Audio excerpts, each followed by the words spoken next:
So I'm going to flip through here. Now, please keep in mind, this was used with 40 people in a day-and-a-half workshop in Grafton, so it's too much for this session. That's why I'm going to kind of flip through and just ask for your flexibility.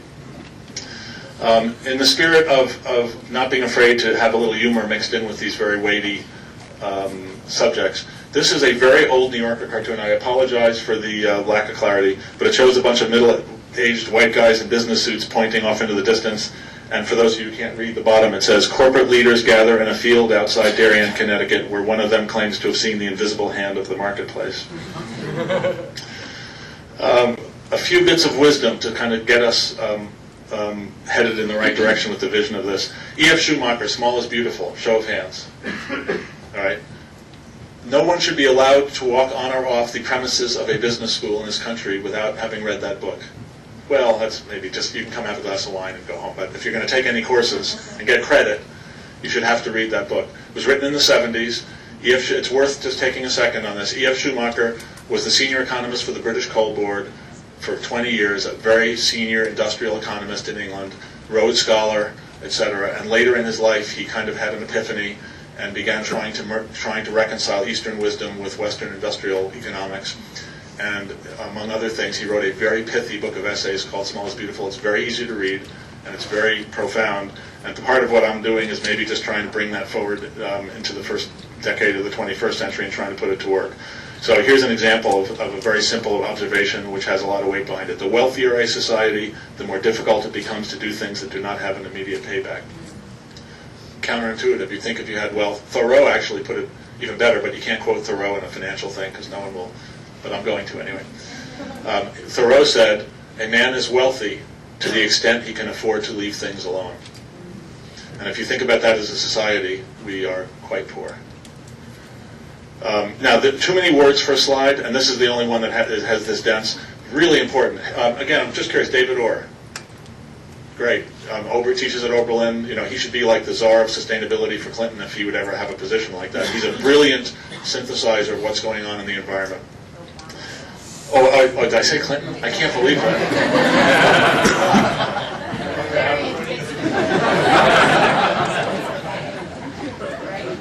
I don't even like Clinton. That's what's really weird. That shows you how tired I am.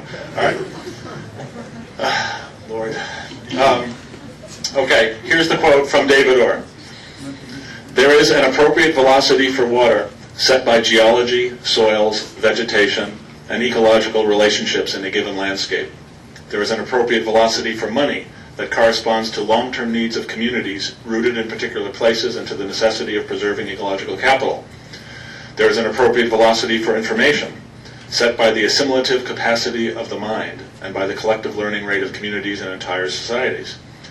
Having exceeded the speed limits, we are vulnerable to ecological degradation, economic arrangements that are unjust and unsustainable, and, in the face of great and complex problems, to befuddlement that comes with information overload. I can't imagine putting in one paragraph more important stuff that relates to information, money, nature, etc. However, I have put it in one sentence. And my sentence is, as it circulates the globe with ever-accelerating speed, money sucks oxygen out of the air, fertility out of the soil, and culture out of the local community. And so, an anecdote. I was sitting a couple of months ago with a retired investment banker in Sonoma. This is someone who made a lot of money in the early days of Silicon Valley and is now on the Sonoma Land Trust and investing in organics, and has become a member of the Slow Money Alliance as one of my advisors now. And we had talked over the years about this a little bit, but we finally had a chance for a couple hours, and we had this long talk. I was looking at him across the lunch table, and I said, all right, Peter, I'm going to try this sentence out on you. And I said this sentence to him, just wondering how it would play to a very sophisticated finance guy. And he said, that's exactly what's happening. He said, it's not a metaphor, that is exactly what's happening, which really surprised me, because for years I was kind of saying this as a kind of a metaphor. I wasn't really saying it literally, but it's close enough to the truth to use.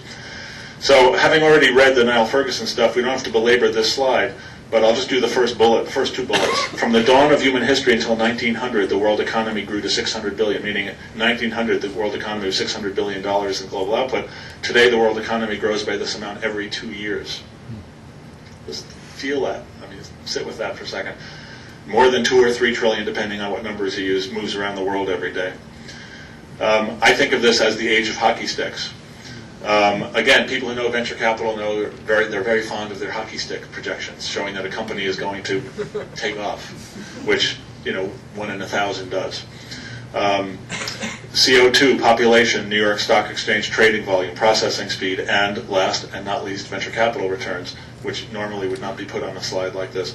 But what's the point of this? We really are in a period of unprecedented exponential growth, and it's around us so much that we kind of don't even feel it anymore. We just accept it as a normal thing, and it's really... Actually, I'm going to switch gears for a second. One of my favorite slides that I've ever seen, I guess I should reconstruct it somehow, given by Gary Hirschberg, the CEO of Stonyfield, and a talk on organics. So picture this slide. 4 heads, just 4 shots of people, portraits. One is Genghis Khan, one is Julius Caesar, one is Abraham Lincoln, and the last one is Susan B. Anthony. And the question he asked is, what did all these people have in common?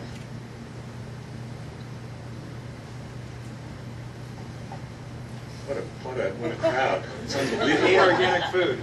It's a trick question. They all ate... Who said it? I think somebody said it. They all ate food. They all... Oh, close. They ate organic food. They all ate only organic food. Okay, so why did I jump to that right now? Because everything we're living with started in 1950. And we were in this incredible explosive period.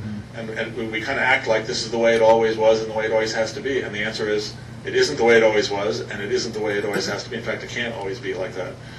So how does this impact food?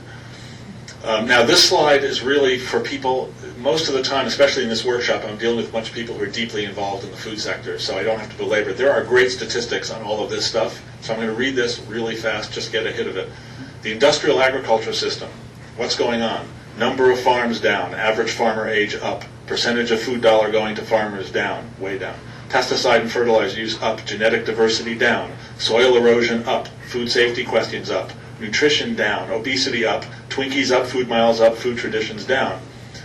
Then in organics, what's going on in organics? Organics at 2+% of food industry, growing other than this year at 20% per annum. Whole Foods in the Fortune 500, sort of. Slow food passes 80,000 members worldwide. CSAs and farmers markets and slow food restaurants up. Local is the next organic. But the punchline is at the bottom, yet the vast majority of food enterprises dedicated to sustainable local food systems do not qualify for either philanthropy or venture capital. We're not investing in what we need to make happen. This is a design problem. The problems we face with respect to soil fertility, biodiversity, and food quality are not primarily problems of technology. They are problems of finance. In a financial system organized to optimize the efficient use of capital, we should not be surprised to end up with cheap food, millions of acres of GMO corn, a dead zone in the Gulf of Mexico, and obesity epidemics side by side with persistent hunger. This is a design problem. Capital markets were designed to maximize economic growth, consumption, and liquidity. During an epoch when corporations were small, the world was big, and principles of ecology were not understood. Wealth now, philanthropy later made sense when capital was scarce and resources were abundant, and we had yet to see the earth rising over the moon. We need to go to poets for the direction that economists cannot give us. Here's a poet, Gary Snyder. Our distance from the source of our food allows us to be superficially more comfortable and distinctly more ignorant. Our stance in regard to food is a daily manifestation of our economics and ecology. Food is the field in which we daily explore our harming of the world. A couple of farmers. No ear of corn, never heard of 6% interest. Now, again, it's good. Laughter is good. But this is serious. It's serious. It's so obvious and so basic.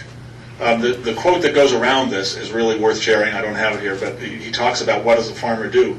And a farmer is forced by the conflict between economics and ecology to do a whole series of things that are kind of a losing battle, a losing war of diminishing returns. More technology, more fertilizer, et cetera. But it's at the end of the day, it's a losing battle. And Elliot Common, people here know Elliot Common, one of the great innovative agricultural people, just a great American. You want to talk about returns? At 1,000 to 1 in 4 months, a tomato seed makes even the highest flyers seem paltry.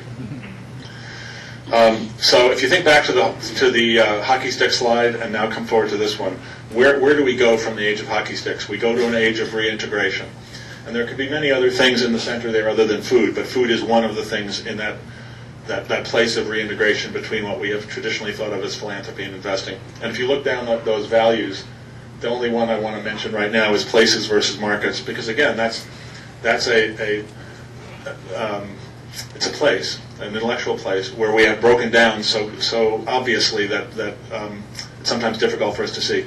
All of our money, where does your money go? It goes to asset classes, it goes to markets, it goes to sectors. And what do we end up with? We end up with degraded places. It is, our money, the only money that goes to place are the dregs, the little bits you can pull back through philanthropy and community activism. But our lives as investors and philanthropists, money goes out into cyberspace, basically. So slow money is aiming to take a shot at that target. Obviously, the bottom on localization and globalization. Is there such a thing as localization? We don't know yet, but I think it is what is trying to emerge, let's say, underneath globalization. Again, it's important when talking about this not to assume that everybody knows about the soil. I think David Suzuki, very famous environmentalist, geneticist, and environmental activist, has observed that in any given place, other than probably this one, because I don't know where the Earth is down here, it's way down there somewhere, the life in the soil is the greatest biomass. It's the greatest amount of life in any given place is actually in the dirt. But there are billions of microscopic organisms in a handful of topsoil, and most of the species have not been identified. Many of the smartest people through the ages have noticed this. I mean, Darwin spent the last years of his life studying the role of earthworms. This is true. There's a book. Does anyone know what Darwin's last book is?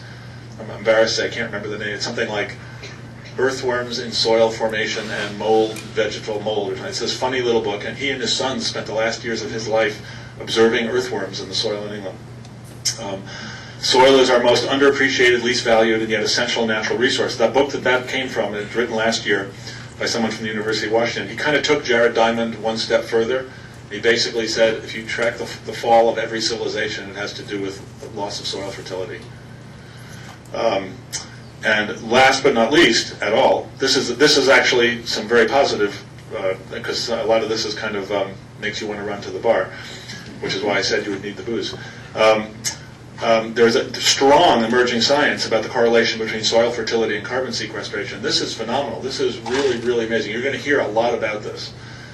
Meaning, if you think about it for a second, it's almost intuitively obvious. A soil that is rich in organic matter holds lots of carbon. It also holds water and a lot of other things. So what we have done in industrial agriculture is plow up the dirt, send the carbon into the atmosphere, exactly the wrong thing, and reduce the ability of the soil to hold additional carbon. But if you actually build soil organic matter through composting and organic agriculture, you can measure, there is measurable improvements in the amount of carbon the soil can hold. And the numbers are actually scarily beautiful, even though impractical. What does that mean? If every farm in the world went organic, all the existing agricultural land went organic, it would reverse global warming to a significant degree. Now there's a debate about how much. So the proponents are saying it would be to pre-industrial levels, and other people are saying 33%. But whatever, it's a big number. It's a big number.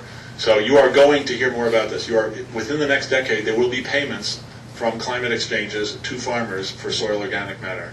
There are people actually trying to do it right now. They're just way early. The business plans aren't real yet. So that's a ray of hope. I guess on this one, I'll just read the questions. Meaning, if you sort through everything I just showed you and you think about it, you come to some pretty basic questions. If we cannot create wealth without degrading the soil, how can we, no matter how clean our machines, hope to survive? And that's really there because clean tech has become a thing now, which is good. So billions of dollars a year of venture capital are starting to get invested in technologies that will keep carbon out of the atmosphere or take carbon out of the atmosphere. A little more complicated, that last one. But no one has really started paying attention to soil fertility yet. And as the last thing I just mentioned about carbon sequestration would tell you, I don't consider this to be an esoteric topic. I consider it to be a matter of survival. Maybe just a few decades out further than carbon in the atmosphere, possibly. How can we enjoy slow food while our money is zooming around the planet, investing in companies, the monoculture? That one, quick anecdote about the Noise Foundation, where I mentioned I was in the 90s. The reason I joined that board is because one of the family members had said at a board meeting does it bother anybody else on this board that we're invested in Monsanto, but we're giving grants to sustainable ag working groups? And that question is still radical. It's now 15 years later. That's still a radical question for philanthropy. So that particular board decided it did bother them. They wanted to do something about it. And the last one is kind of my version of a Zen koan for local investing, I guess. What if you had to invest 50% of your assets within 50 miles of where you live? And if you say that in an investor group, you can just kind of watch it's like the thoughts ricocheting around, because the first reaction is, that's stupid, it's ridiculous, you can't do it, why would you ever do that, you'll lose money, then they kind of get down to, well, that's kind of weird, well, what would it be like? So I won't try to say more about that right now. This is sort of a poem. Wasn't really put down that way, but if you look at the values on the left and say that's what we got, and the values on the right are what we need or where we need to go. So circulation versus percolation, monoculture versus diversity, transaction versus relationship. Be easy to talk about that one a lot. And I am going to talk about it for a second. We just had an investor circle meeting up in Boston last week. And we had 3 panelists up at one of the panels. Ben Cohen from Ben & Jerry's, Mindy Luber, who's the head of Series, and John Abley, the chairman of Boston Scientific and a long-time investor circle member. And they were talking about the future of, the theme was, what's the future of social investing in light of the collapse? Like, is this a new opportunity for social investing? What's going to happen? And most of the discussion was about metrics and accountability and new rating systems and getting companies to report more fully, full cost accounting, and et cetera. And in that particular discussion, place never came up. If we'd had more time, it was 1 hour at the beginning of a day meeting, so I didn't beat the drum. But transaction versus relationship. If you know what you're investing in, if you live near, you can say this as simply as, if you live near them, the people you're investing in, and you have a relationship with them, it changes the entire nature of the relationship. If what you're investing in is just a piece of paper, I don't need to finish this thought given what we're going through right now. The collapse we're going through is only the most extreme manifestation of a system which was designed to cut relationships and substitute transactions. And the last one, profitability versus fertility, kind of speaks for itself. Okay, this is the part I'm just going to blow through. All you need to think of is that a bunch of us have been investing in a bunch of cool triple bottom line stuff for a few decades now, and we've learned something. These are the organic companies we've invested in.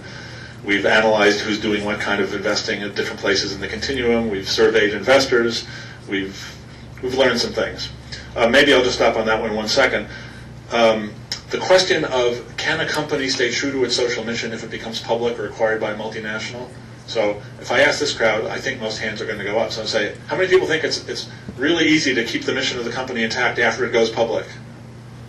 Right, nobody. But if you're in an investment crowd, it's a very debated thing, because no one wants to quite admit how broken that part of the system is. We start all these beautiful little companies, we invest in them, we hope they're going to succeed. Then when they succeed, where do they go? They go to multinational land. They become part of absentee ownership land. They get owned by tens of thousands, hundreds of thousands of disparate investors who, through the fiduciaries, drive them to maximize growth and rate of return. That's what ends up happening. The mission inevitably gets diluted, squashed, stuffed onto a lid of a can somewhere, and that's about all that's left.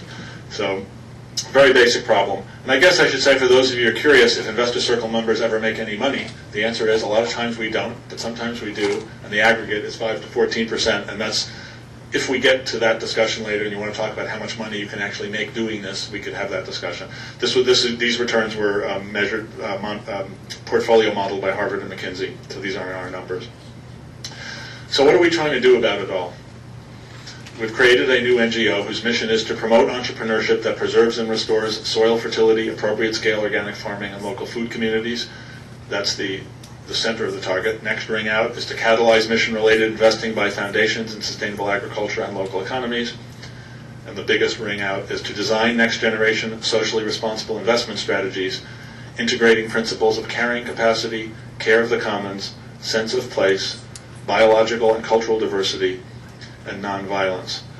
And that is a big mouthful, that last one. But that is actually what I'm hoping is going to come out of all this eventually. And I'm proud to say Peter Kinder, who's one of the pioneers of social investing, is one of our advisors and very excited about this. And I think at this point he doesn't mind me saying that he thinks this could be the next generation of social investing. But you can't report that to any of his 450 institutional clients. I'm not going to stick on the, okay, this slide. In the course of writing the book, which I thought I was just kind of synthesizing things, but when you try to actually connect things in a simple way, sometimes ideas pop out. What could be more basic than this idea, that there is such a thing as an SFE? What's an SFE? A small food enterprise. What the hell is that? Well, we can talk about it for a second. But the basic idea was we know what small and medium-sized enterprises are when we talk about developing country economies. Well, guess what? There's a developing economy in the United States. It's called local economies. You know, our economy has been completely hollowed out by globalization. How many people here live in small towns, came from small towns? Just curious. When I say, well, it's too long. If you go to the heartland, and you go to an economy, a town that has been organized around export grain, in order to grow grain to feed to cattle, how many people know what percentage of grain in this country goes to livestock instead of human consumption? This is an astonishing statistic. 65. Well, I use 65%, but it's a big number. 65 to 80% of the grain that is grown in this country by industrial agriculture is fed to animals, where at some factor of 7, 8, 9 to 1, it is less efficient than it would be if humans consume. So when people talk about that there isn't enough food on the planet, they have no idea what they're talking about.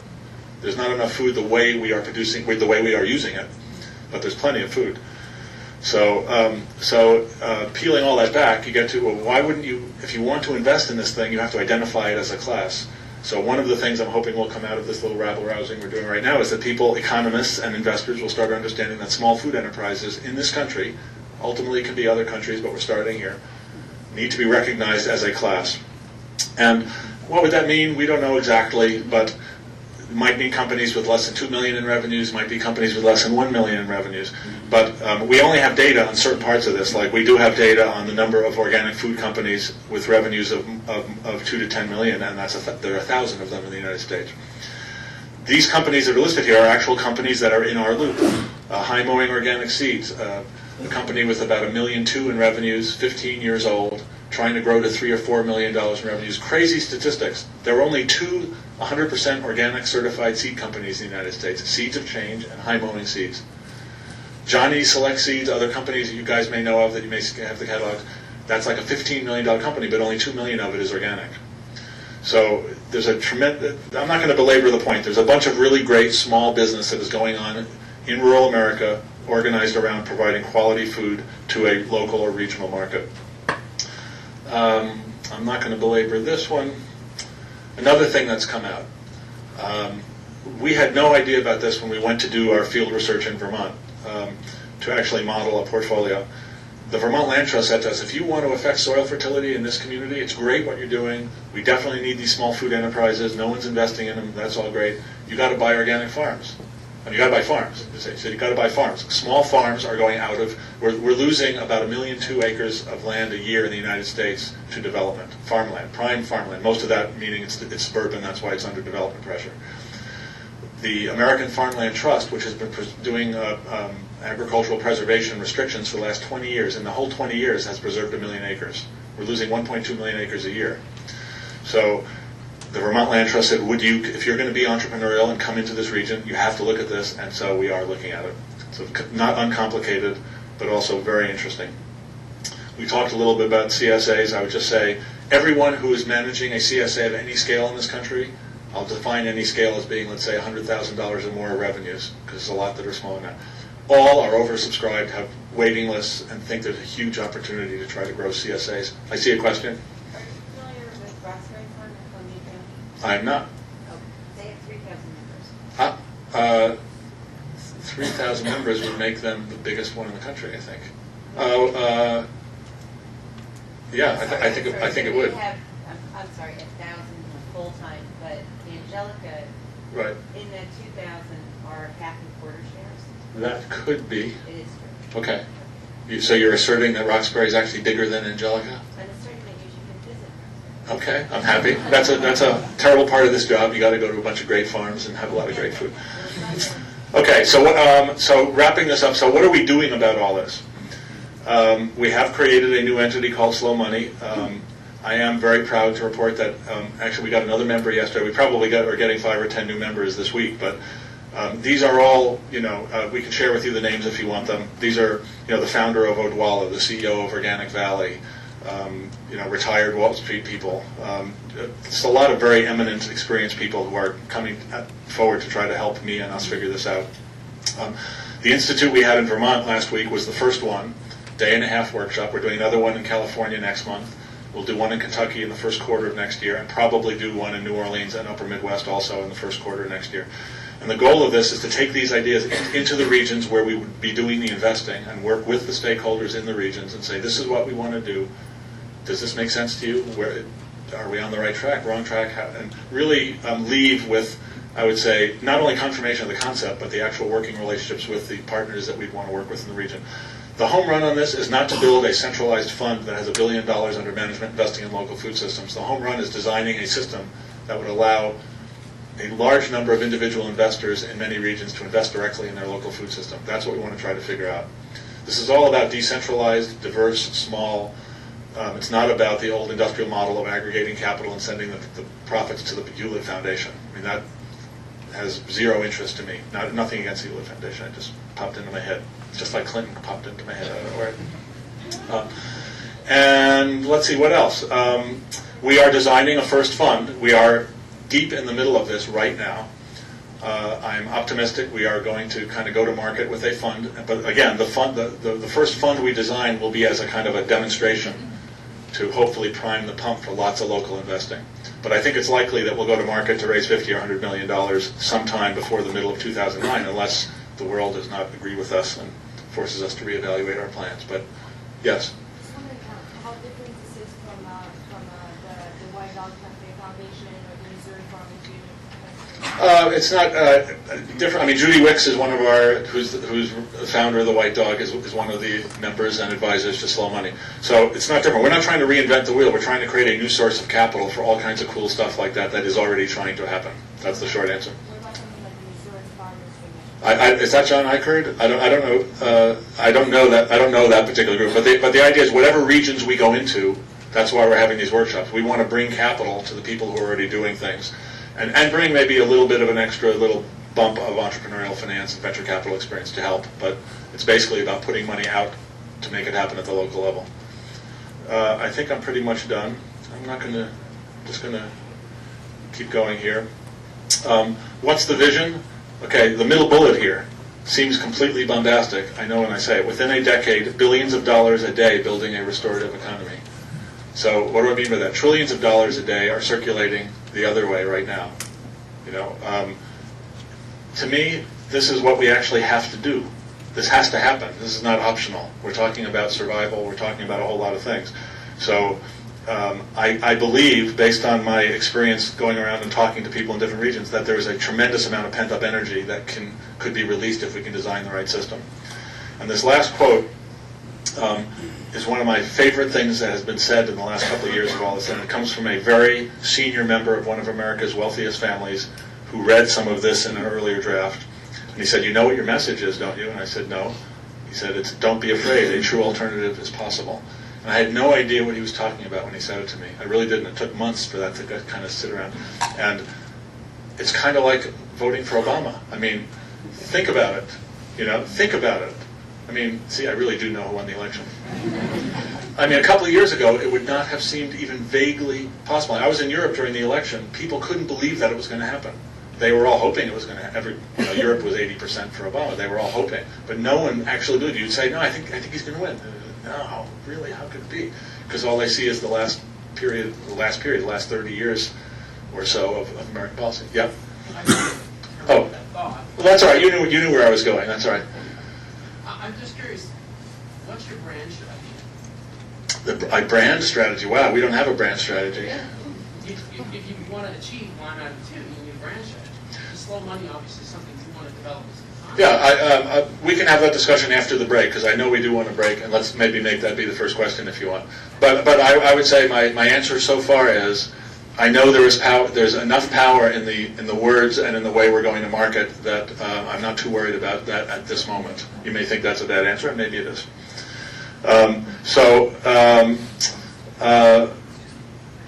Ending with a little, just stopping all the talk and think for a second. this thing has been, this is another one of these cartoons that's been around for decades, but takes on new meaning. When the stock market dropped, I had a moment of understanding. I realized that my values had become skewed. I'd been measuring my life in terms of material gain. I saw that all of that could be swept away in an instant. What I was going to have to do was restructure my life to seek and appreciate things of a deeper spiritual nature. But then, luckily, the stock market went back up. So I don't know what that means at this point in time. Does it mean we don't want the stock market to go back up? It's kind of it's a little confusing. And I always like to end with a Nyman Ranch pig. Or you could think of it as a free-range hog if you want. They don't call it that. Why, besides the fact that it's awfully cute, I really feel like all we are doing in Slow Money is trying to stare the pig in the face. Just try to actually look at the problem, not be afraid to say what it is, and try to design around it, which is easier to say than to do, but it isn't rocket science. We can do it. And when I stare the pig in the face, this is what I conclude. We must bring money back down to earth. And those are not my words. Those are the words of a former Investor Circle member who unfortunately is not with us anymore. But it just said so simply and powerfully what it is we're trying to do. So that is it. We're going to take a 5-minute break, or yes? Yeah, so what we like to do now is just have everybody take a 5-minute break and talk to their neighbor about processing what they just heard, and then 3 minutes for questions, 20 minutes Q&A. Sound good to everybody? I would answer it this way, I guess. Should be obvious from this presentation. If you don't internalize the question of economic growth as an entrepreneur or an investor, then there's no such thing as a company that's too big. There's no such thing as money that's too fast. There would also be no such thing as intermediation, which is too complex. It's all just part of this. Let's grow as fast as we can. Let's get to 50,000. Now, how many McDonald's are too many? There's one answer to your question. Do you know how many McDonald's there are? Take a guess. 30, it doesn't matter. 31,000. Okay? They're growing very quickly. Guess where? China. Where one of the most significant growth is drive-in McDonald's, really small footprint. People just drive in. There's no restaurant to sit in. It's all just drive-through. So is 50,000 McDonald's too many? If you can't answer that question, then there's no limit to the stock market either. It's like, yeah, let's have a 50,000 stock market. The stock market ties to actual activity somewhere, bid up through crazy speculation. So I would say maybe it's not a bad thing if the stock market goes up, I guess, but it's irrelevant to me as an indicator of human well-being. This would be the longest answer to a question in the history of something, but I'm going to do it. Stick with me for a second. Did anybody walk here tonight? Actually, this isn't a funny thing. I knew I would get that answer here because you're in an urban environment. But stick with me. So you didn't do much for the economy when you walked here. You just wore out the soles of your shoes a little bit. Eventually, you'll have to buy a new pair of shoes. That'll show up in GDP as something. Anybody ride a bike here? Ooh, crazy person.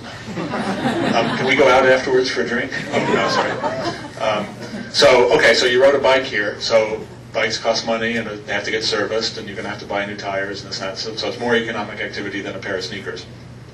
Anybody take a bus or a subway here?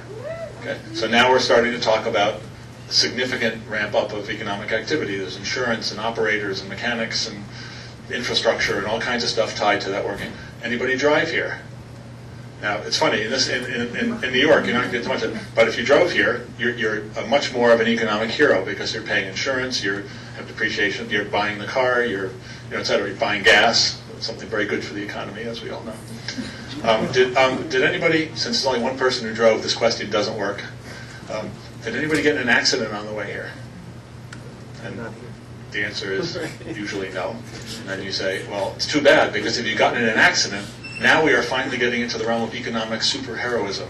Because the ambulances would have come, you would have had to go to the hospital, and if you had a near-death experience in the hospital, decided to leave your family, everybody went into therapy, you got divorced, then you are super economic hero because there'd be humongous amounts of dollars flowing all around. Now what's the point of the story? The point of the story is, to your point, stock market, GDP, these have nothing to do with human well-being.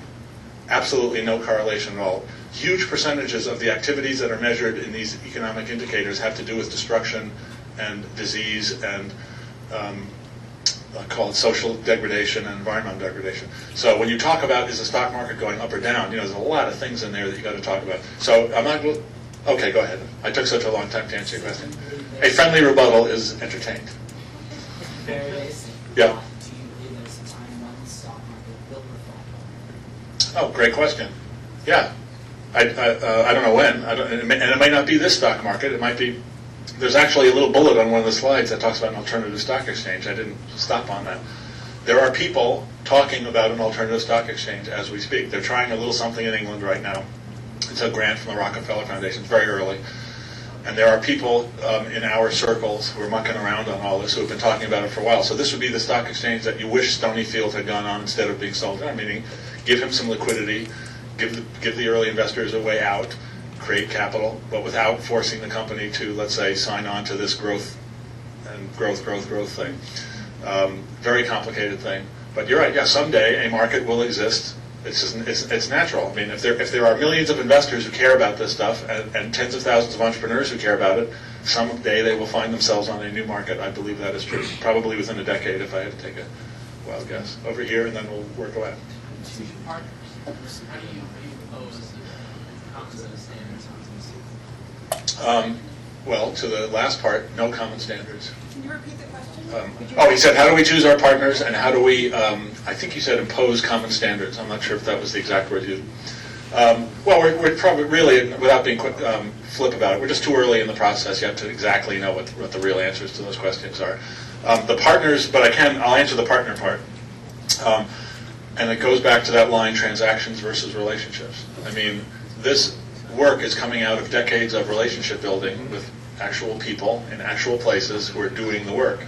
And so we will not go to market, we would not go to market without those real relationships. And so there's no, I mean, I can give you sector answers like we're looking for leading farmers, leading CSAs, leading sustainable ag donors, and high net worth people who have already made investments in organics in each region. I mean, that's a bunch of people. That's not a huge universe of people in each region we're going to. So I think the specific answer is we're working with the people we know who are leaders in each region to help us do this. But it's not really a defined theoretical answer yet. It's a set of relationships with actual people that we know. How do you make profitability? Okay, profitability. I didn't actually talk about how much money. I had a slide there called portfolio model. Anyone see I went through that really fast? I flashed it on there and then I kept going. That wasn't because I was avoiding it. It just was too much detail. So we have a model that we are using in these workshops that we are bringing people saying, this is what we think we could do. And I'll give you the number is 4 to 5% return. I don't know if that's the right number yet, but that's why we're doing this work. We're actually bringing this idea to people, and that includes investing in farmland, I'll kind of short circle it, and small food enterprises in each region. And it's not easy to make a lot of money doing this. No shit. It's not about making money.